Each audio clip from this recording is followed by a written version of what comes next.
क्या CBSE board के कक्षा 10 और 12 के बचे हुए पेपर्स को रद्द किया जा सकता है?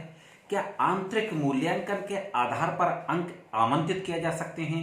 यह सवाल पूछा है देश की सबसे बड़ी अदालत सर्वोच्च न्यायालय ने। साथियों, आप देख रहे हैं लीगल एंड सोशल अवेयरनेस। मैं आपका दोस्त एडवोकेट करीम आज इसी बारे में बात करते हैं।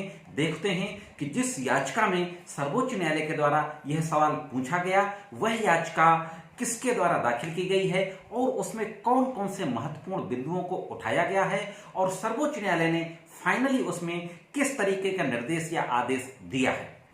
आपको जैसा कि मालूम है कि सीबीएसई ने यह फैसला लिया है कि कोविड-19 महामारी के चलते कक्षा 10 और 12 के जो स्टूडेंट्स के पेपर छूट गए हैं, उन बचे हुए पेपर्स की परीक्षा को 1 जुलाई से 15 जुलाई के बीच में आयोजित किया जाएगा।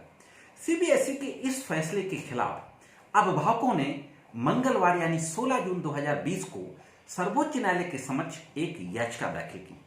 अभिभावकों की ओर से जो याचिकाकर्ताओं के एडवोकेट थे श्री ऋषि मल्होत्रा के द्वारा याचिका में मुख्य रूप से 3-4 बिंदुओं को उठाया गया। आइए देखते हैं कि वो कौन कौन से महत्वपूर्ण बिंदु थे।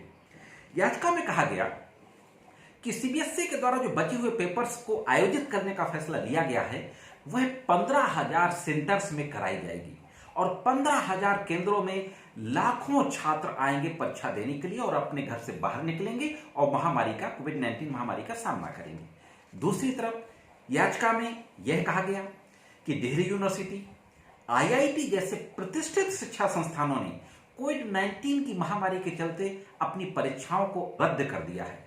तमाम राज्यों के जो शिक्षा बोर्ड होते हैं, उसमें छत्तीसगढ़ राज्य के शिक्षा बोर्ड का उदाहरण भी दिया गया, तो कई राज्यों के शिक्षा बोर्डों ने, जिसमें कि छत्तीसगढ़ राज्य का शिक्षा बोर्ड भी शामिल है, उन राज्यों के शिक्षा बोर्ड ने भी अपने आगामी परीक्षाओं को रद्द कर दिया है। याचिका में यह भी कहा गया, खुद सीबीएसई ने विदेशों में जो सीबीएसई की स्कूल है, उनमें से 250 स्कूलों में होने वाली परीक्षा को, जो बचे हुए पेपर्स की परीक्षा होनी थी, उसको रद्द कर दिया और आंतरिक मूल्यांकन के आधार पर अंकों का आवंटन कर दिया।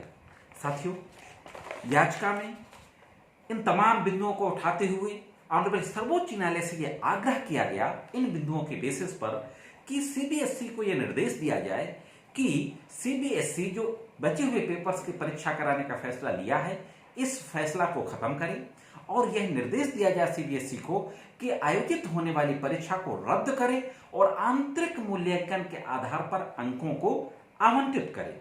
साथियों, इस याचिका को सर्वोच्च न्यायालय के 3 न्यायमूर्तियों ने सुना।